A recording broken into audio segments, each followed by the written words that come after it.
धन धन गुरु नानक देव जी महाराज फरमान करते हैं, गुरु सागर रत्नी पर पूरे।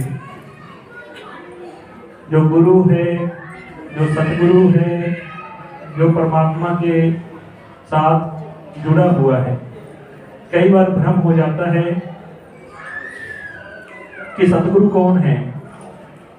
हम गुरु नानक देव जी को सतगुरु कहते हैं, सतगुरु नानक प्रगटया।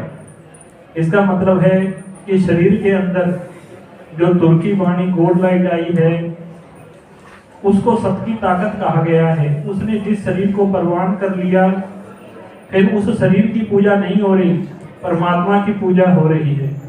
अगर हम देखें गहराई में जाके तो गुरुद्वारे की पूजा नहीं है। गुरुद्वारे के अंदर गुरु ग्रंथ साहब रखे हैं, इनकी पूजा है। कितनी सुंदर कोठी बना लो, बंगले बना लो, उसको कोई माथा नहीं टेकेगा। कितना सुंदर घर बना लो, अगर उसमें मूर्ति नहीं है तो कोई माथा नहीं टेकेगा। इसलिए मूर्ति स्थापित होने के बाद उसके अंदर जो परमात्मा के गुण हैं वो होने से लोग उसका आदर करते हैं।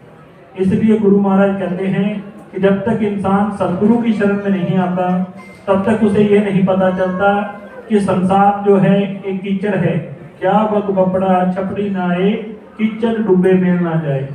बगुला जो है सफेद रंग का होता है और वो ध्यान जो है समाधि की अवस्था में नदी के ऊपर आप देखोगे खड़ा हुआ मिलेगा। मगर जब वह कोई शिकार करता है तो उसमें मछली डंडू खाता है, यानी कि खाना उसका खराब है और वस्त्र उसके सफेद हैं। इसलिए कहा कि संसार में प्राणी जो है जैसा बाहर से दिखता है वैसा अंदर से नहीं होता। इसलिए हमारे दो रूप हैं, हम अंदर से कुछ होते हैं और बाहर से कुछ। परमात्मा चाहता है कि हम अंदर और बाहर से सब मेरे जैसा रूप हो जाएं। जैसे हमारा शरीर है, इसको हमें समझना पड़ेगा, इसका ज्ञान करना पड़ेगा। जो जीव अपने परमात्मा के साथ जुड़ जाते हैं, उनकी निशानी है जो हमारा ऊपर सिर का हिस्सा है, इसमें जो है निर्गुण ब्रह्म की ताकत है। अगर हम गहराई से देखें तो ये जो माइंड है ये हमारे शरीर को पाल रहा है। शरीर कभी भी माइंड को, अपने दिमाग को नहीं पाल सकता। मगर जो इंसान इसमें गलत विचार रखते हैं, मेरी तेरी के विचार रखते हैं, इसको भर के रखते हैं, तो उनके हमेशा सिर में दर्द रहेगा। वो शिकायत करते रहेंगे कि मेरे सिर में दर्द है। फिर जब सिर में दर्द होगा तो दूसरे नंबर पे जो नाभि है, इसका जो संबंध है सिर से है।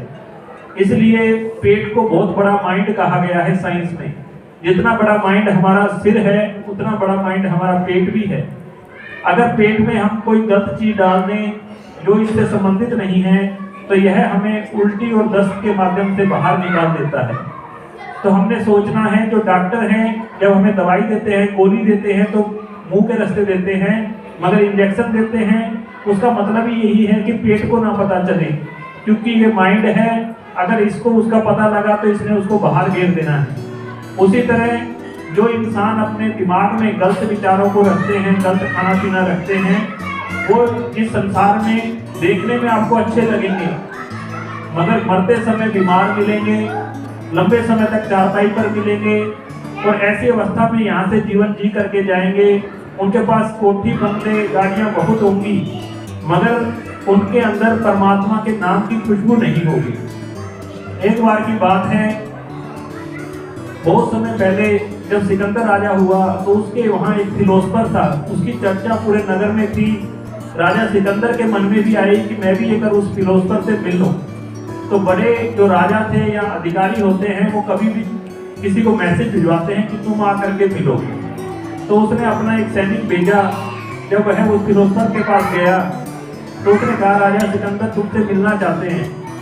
तो उसने कहा, तुमने समझे नहीं, मैं राजा से नहीं मिलना चाहता, राजा मुझसे मिलना चाहते हैं। अगर उनको मिलना है तो उनको आना पड़ेगा, मैं नहीं जाऊंगा। तो उस सैनिक ने जाके सिकंदर को बता दी ये बात। सिकंदर ने कहा कि मिलना तो मेरे को जरूर है। तो वह घोड़ा लेकर के वहां पहुंच गया।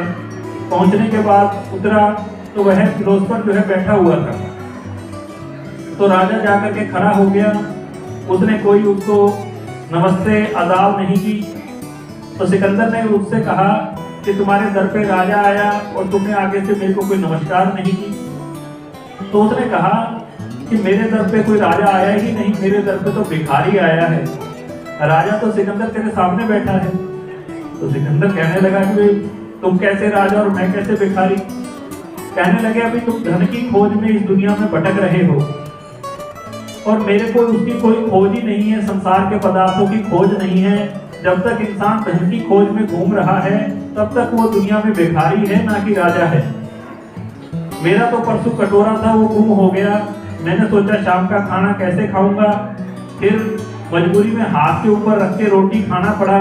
तो मेरे को समझ में आया कि ये कटोरा तो मैं इतने सालों से बिना मतलब के व्यर्थ में लेके घूम रहा था, इस कटोरे की भी संसार में जरूरत नहीं है। उसके बाद उस कटोरे को भी मैंने 2-3 दिन से अब खोजा नहीं, उसको खोजने की जरूरत ही नहीं है, कटोरा था वो भी चला गया। राजा सिकंदर ने अपनी किताब में जाके लिखा कि मैंने फिर जब आकर के अनुभव किया तो मैंने समझा कि सच्चा राजा वही है और मैं तो इस संसार का झूठा राजा हूँ।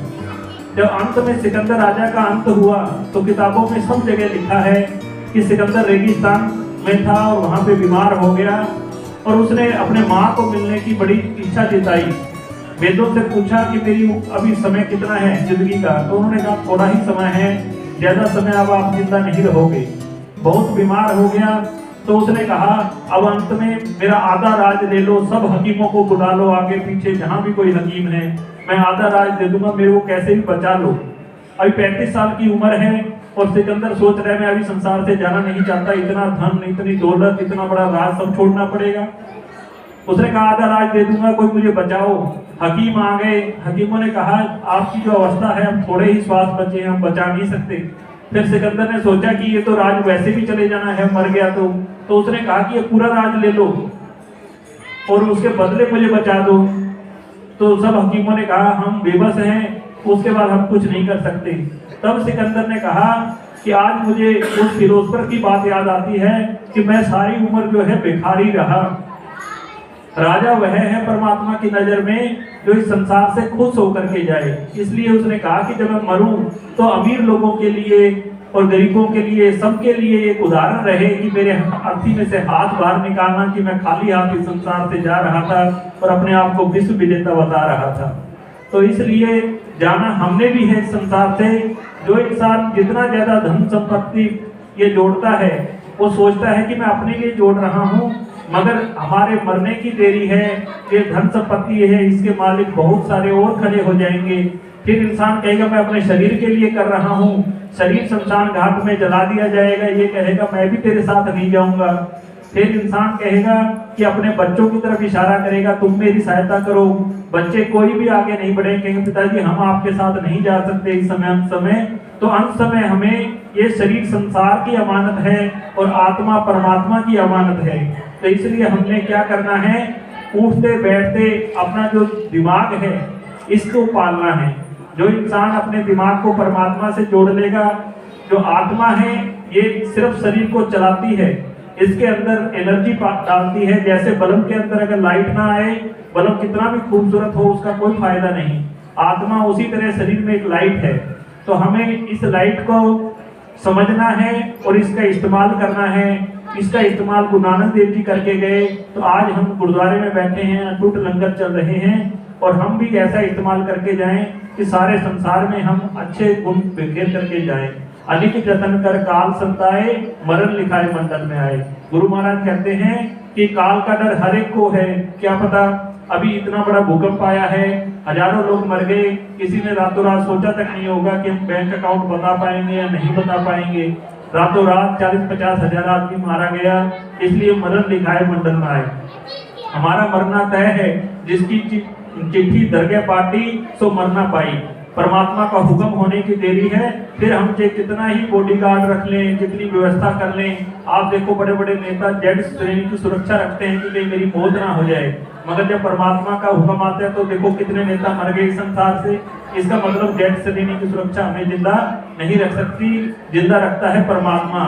इसलिए उसके सहारे पे गुरु महाराज जिंदा रहे और उन्हें सारे संसार को कहा कि सूरत मूरत आद अनूप नानक जाके साथ रूप। परमात्मा को खोजो, अपनी सुरती को परमात्मा में अपेद करो, फिर हमारा जीवन सफल हो जाएगा।